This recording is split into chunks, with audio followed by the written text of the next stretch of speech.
नमस्ते बच्चों, मैं 10th क्लास का मैथ का पहला चैप्टर वास्तविक संख्या का प्रश्नावली 1.2 बताने वाला हूँ। 1.2 का पहला सवाल है, निम्नलिखित संख्याओं को अभाज्य गुणनखंड के गुणनफल के रूप में व्यक्त कीजिए। ठीक, ये जो संख्याएं दिया है इसको हमको अभाज्य गुणनखंड के रूप में व्यक्त करना है। ठीक, तो 1 नंबर का हम सवाल हल करते हैं। तो यहाँ लिख देंगे हल। पहला क्वेश्चन है हम लोग का 140। ठीक है, तो 140 का हम लोग अभाज्य गुणनखंड विधि से हल करते हैं। अभाज्य गुणनखंड विधि से वैसे ही हल करते हैं जैसे हम लोग पहले लघुत्तम बनाते थे, सेम टू सेम उसी तरीके से उसी प्रक्रिया से बनाएंगे। ठीक, तो हल करते हैं। तो 140 का एलसीएम पहले लेते हैं, खाएगा 2 से खाएगा 70 बार में, फिर 2 से खाएगा 35 बार में, फिर 5 से खाएगा 7 बार में। ठीक है, तो अब हम लिख सकते हैं 140 बराबर 2 गुना 2 गुना 5 गुना 7। इसी को हम आगे लिख सकते हैं, अतः 140 का अभाज्य गुणनखंड बराबर, इसको केवल घात, ये जो गुणनफल के रूप में दिया गया है इसको केवल घात के रूप में लिख देंगे। ठीक, यहाँ 2 कितने बार गुना में है, 2 बार है, 1 2, तो 2 पे पावर 2 दे देंगे। ठीक है, उसके बाद है 5, उसके बाद गुना में है 7। हम लोग का यह सवाल 1 नंबर का हल हो गया। सेम इसी तरीके से आगे भी सवाल बनाएंगे। इसमें हम लोग 1 नंबर में हम लोग को 5 सवाल दिया गया है, सबको इसी तरीके से बनाएंगे। एक को पहले समझें और बाकी सबको अपने से इसी तरीके से प्रयास करें, नहीं तो आगे हल देख सकते हैं।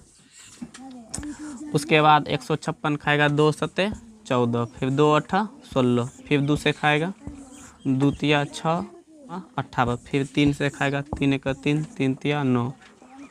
और अब 13 अभाज्य संख्या आ गया, तो हम लिख सकते हैं 156 बराबर 2 गुना 2 गुना 3 गुना 13। ठीक है, तो लिखेंगे अतः 156 का अभाज्य गुणनखंड बराबर 2, अब घात के रूप में लिखेंगे। 2 पे कितना पावर है, 2 कितना बार गुना में आया है, 2 बार, 1 2 2 का घात 2 देंगे। उसके बाद 3 गुना में है 13। ठीक है, हम लोग का ये सवाल कंप्लीट हो गया। अब आगे देखते हैं, अगला है 3 नंबर। तो लिखेंगे यहाँ पे हल लिख के बनाना शुरू करते हैं। 3825, तो 38 25। उसके बाद देखते हैं, इसमें 2 से भाग लगेगा, नहीं लगेगा, इसमें 3 से भाग लगेगा। ठीक है, तो हम इकट्ठे 3 से देते हैं। 3 1 3, 3 दूना 6, उसके बाद 3 4 3 7 21, 3 5 15। ठीक है, फिर इसमें 3 से भाग लगेगा, तो फिर 3 से भाग देंगे। ठीक है, 3 चौका 12, 3 दूना 6, 3 5 15, 4 2 6 5 11। अब 3 से नहीं लगेगा, अब भाग देंगे हम लोग 5 से। ठीक, 5 8 40, 2 5 25, फिर 5 से खाएगा कितना 17 बार में, फिर अब भाग नहीं लगेगा। ठीक, तो हम इसको इसी को लिख सकते हैं 38 25 बराबर 3 गुना 3 गुना 5 गुना 5 गुना 17। ठीक है, तो इसी को हम लिख सकते हैं अतः 3825 का अभाज्य गुणनखंड बराबर हो जाएगा, आ रहा है 3825 का अभाज्य गुणनखंड हो जाएगा। और 3 कितना बार है, 2 बार आया है, तो 3 पे पावर 2 देंगे। 5 कितना बार गुना में है, 1 2, तो 5 पे पावर 2 देंगे। 17 एक ही बार है, तो गुना में 17 लिख देंगे। ठीक है, ये तो हम लोग का ये 3 नंबर तक बन गया। अगर आप लोग को वीडियो अच्छा लगे तो लाइक कर सकते हैं, चैनल को सब्सक्राइब कर सकते हैं। आगे देखिए अब 4 नंबर का। ठीक, 4 नंबर में हल लिख के हम उसी तरीके से बनाएंगे। कितना लिखा हुआ है, 5005। तो एलसीएम मेथड से बनाते हैं। ये इसमें 2 और 3 से भाग नहीं लगेगा, इकट्ठे 5 से लगेगा। ठीक है, तो 5 से देते हैं, 5 एक 5, 0 0, 5 एक 5। उसके बाद फिर अभाज्य संख्या से ही लगेगा, उसके बाद फिर लगेगा 7 से। ठीक है, 7 एक 7, 3 0, 30, 7 चौका 28, 2 7 तिया 21। ठीक है, अब 3 से भी नहीं लगेगा, अब लगेगा है 7 से नहीं लगेगा, अब लगेगा 11 से। ठीक है, 11 एक 11, 3 11 तिया 33।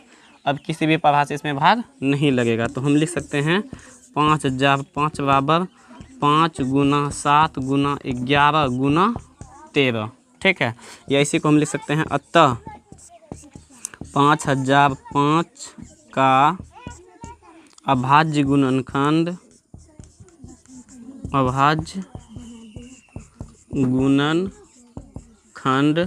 बराबर, केवल उसी को हम घात के रूप में लिख देंगे। ठीक, जितना बार गुना में है, 5 एक ही बार गुना में है, 5 पावर 1 लिखें अथवा 5 पावर 1 लिखें अथवा ना लिखें। ठीक है, तो कोई फर्क नहीं पड़ता है, तो नहीं है लिखेंगे। ठीक, 5 गुना 7 गुना 11 गुना 13 हो गया कंप्लीट। अब बनाते हैं अंतिम सवाल इस 1 नंबर का।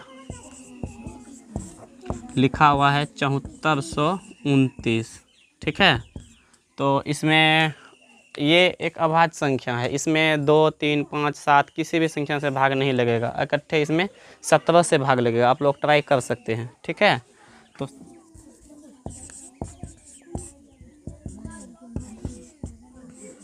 17 से इसमें भाग लगेगा। 17 देख लेते हैं कितना बार में भाग लग रहा है।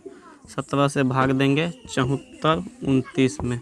ठीक, 17 चूँकि 68, 14 में 8 गया 6, उसके बाद 2 7 तिया 51, 2 में 1 गया 1, 6 में 5 गया 1, उसके बाद 19, 17 17 19। तो 17 से जब हम भाग देंगे तो भाग लगेगा 437 बार में। ठीक है, उसके बाद फिर भाग लगेगा 19 से। ठीक, 19 दूना 38, 13 में 8 गया 5 7, 19 तिया 57। उसके बाद फिर अब 23 से किसी संख्या 23 में किसी संख्या से भाग नहीं लगेगा, क्योंकि 23 एक अभाज्य संख्या है। ठीक, तो हम लिख सकते हैं 7429 बराबर 17 गुना 19 गुना 23। अच्छा, हम लोग का सवाल यहीं कंप्लीट हो जाता है। हम चाहें तो एक लाइन आगे लिख सकते हैं, नहीं मन है तो नहीं भी लिख सकते हैं। ठीक, तो हम लिखेंगे 7429 का अभाज्य गुणनखंड, अतः यहाँ लिख सकते हैं अतः 7429 का अभाज्य गुणनखंड बराबर हो जाएगा 17 गुना 19 गुना 23। ठीक है, आप लोग इसका स्क्रीनशॉट भी ले सकते हैं या वीडियो को रोक के उतार सकते हैं।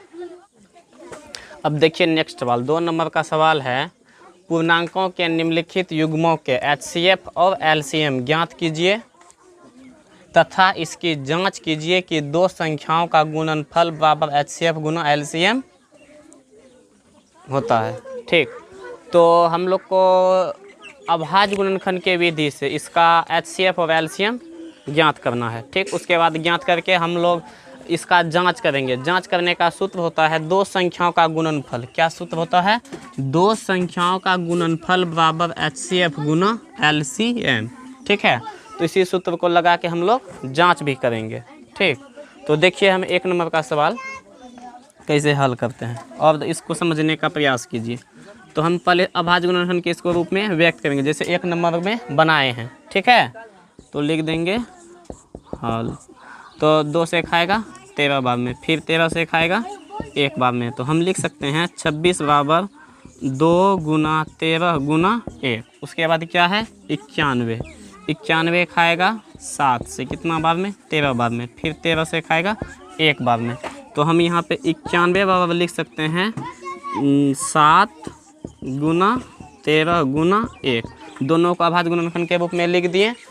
अगर हमको निकालना होगा HCF तो देखेंगे दोनों में क्या कॉमन मिल रहा है, कॉमन संख्याओं को ले लेंगे। ठीक है, तो 26 और 91 का HCF एफ बराबर हो जाएगा, दोनों में क्या मिल रहा है देखिए 13 यहाँ भी है 13 यहाँ भी है, दोनों में मिल रहा है 13, तो 13 ले लेंगे, यहाँ भी 1 है यहाँ भी 1 है, दोनों में 1 मिल रहा है तो 1 ले लेंगे, 13 गुना 1 करेंगे तो 13। हम लोग इसका HCF निकाल दिए, अब इसका निकालना है LCM, तो हम लिखेंगे 26 और 91 का LCM में हम लोग क्या करते हैं, जो दोनों में कॉमन मिलता है उसको लेते हैं और जो नहीं मिलता है उसको भी ले लेते हैं, ठीक है। तो यहाँ पे 2, उसके बाद ले लेंगे 13 ले लेंगे, उसके बाद 1 ले लेंगे, यहाँ पे देखिए 7 बच गया तो 7 को भी ले लेंगे, 13 को ले लिए हैं 1 को ले लिए, तो अब हम इस सब को क्या कर देना है, गुना कर देना है, ठीक है। 7 गुना 1 करेंगे तो 7 होगा, 7 गुना 2 करेंगे तो 14, 14 गुना करना है 13, तो 14 गुना 13 हम लोग कर लेते हैं, 3 चौका 12 2 हासिल 1, 3 1 4, 1 2 4 4 8 1, तो हो गया 182।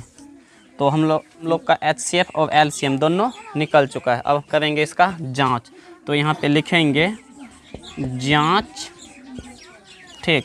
तो जांच बराबर क्या फार्मूला होता है, 2 संख्याओं का गुणनफल बराबर फार्मूला होता है HCF गुना LCM। तो दो संख्या क्या क्या है, पहला संख्या है 26, दूसरा संख्या है 91, और HCF आया है 13 और LCM आया है 182, ठीक है। तो दोनों को, ये दोनों का पहले गुना कर लेते हैं, 1 से गुना करेंगे तो जितना है उतने, 9 गुना 6 करेंगे, 9 6 का 54 का 4 हासिल 5, 9 दूना 18 5 23, ठीक है। 6 4 2 6 3 2, तो इसका जब हम गुना करेंगे तो आएगा 23 66। अब इस तरफ गुना कर लेते हैं, 13 दूना 26 का 6 हासिल 2 8, चलो उत्तर से 104 2 106, उस 106 का 6 हासिल हो गया 10, 13 10 23, ठीक है।